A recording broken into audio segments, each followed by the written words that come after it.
Let me start with you, Scott, because you say that inflation is episodic rather than transitory. As an investor, how should we interpret what you're telling us? Well, I'll first give credit to the Atlanta Fed, who made that comparison, not myself, and say that I merely just agree with it as a observer of inflation and a consumer who's grappling with it like everybody else. I think that what that really signals is that for a while, the inflation dialogue was centered on the word transitory, which just kind of gave this air of the idea that it was just going to go away without any particular catalyst. It was just something that supply and demand would just solve on its own. But now when we start thinking in terms of the COVID paradigm, the COVID world that we're in, that's really what the Fed was driving at, which is that we need to really see whether it's the Delta variant or vaccination rates or just the persistence of the virus really start to roll over before we start seeing some of these episodic symptoms decline. I think the principal one that we would point to is if you think about capacity and production. So the situation at the ports with a backlog, having a hard time fulfilling the supply chain. Used autos, another one.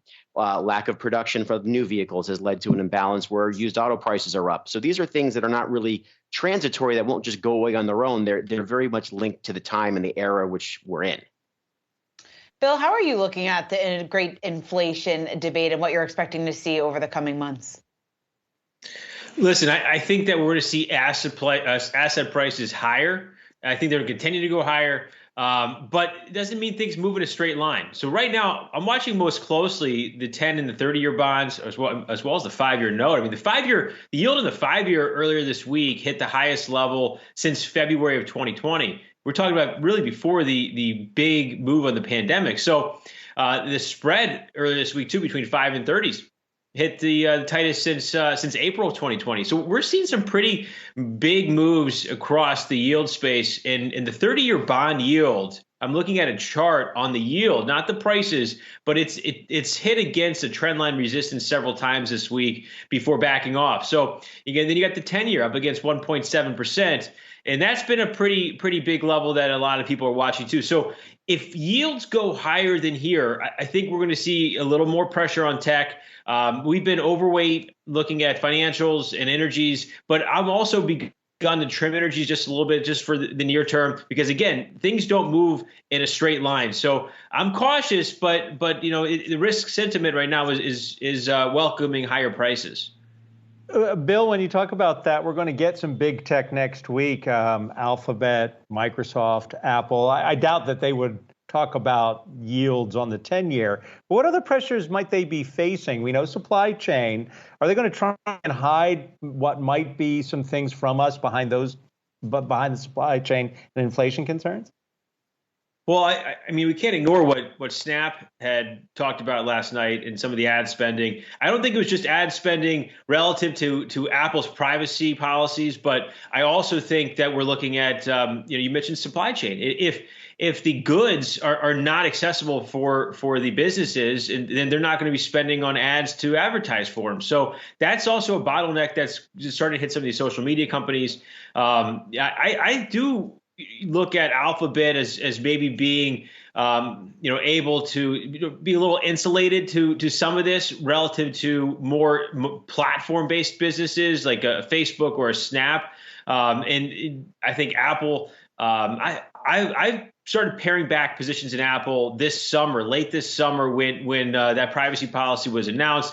I think it's going to be a little bit bigger of a deal in the coming months than we've seen recently. So I'm cautious, although, Microsoft is our largest position and Alphabet is, and single names is right behind that. But I am cautious in tech in general, and especially tech that doesn't make money. I mean, you're looking at, Snap doesn't make money. And I think that's one of the things, reasons why it exacerbated a little bit of the move with that announcement yesterday. Scott, Bill was mentioning the 10-year yield pulling back a bit today, but when you take a look at what we could see playing out here into year end, is the path of least resistance, is it still to the upside, and how high do you think we could potentially climb?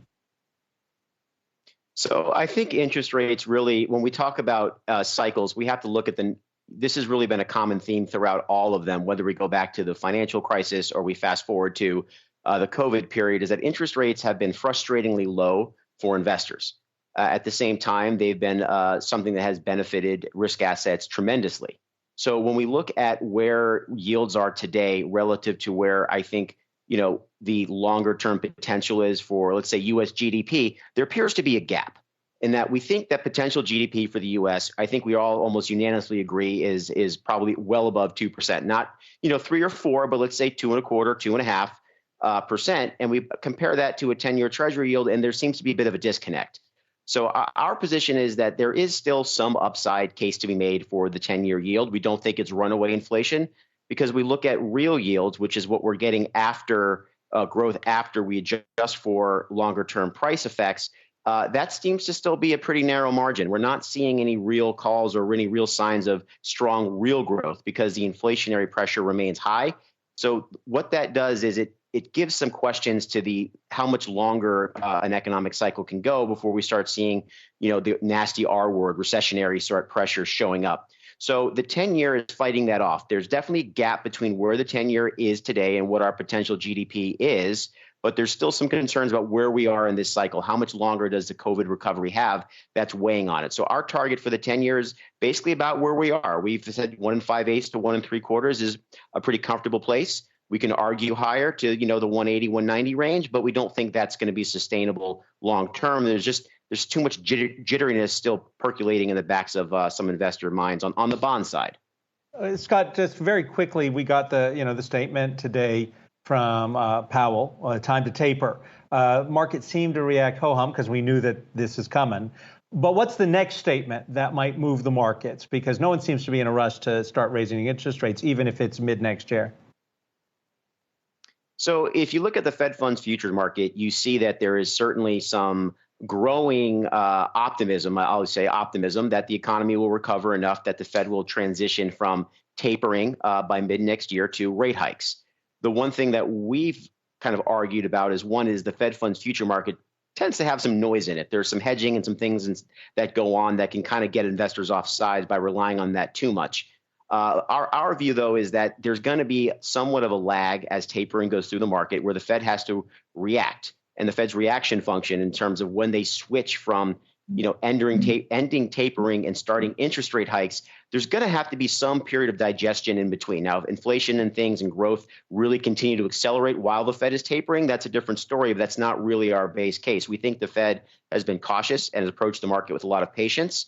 And the transition to interest rate hikes, we think is, at least 3 months or so after tapering concludes.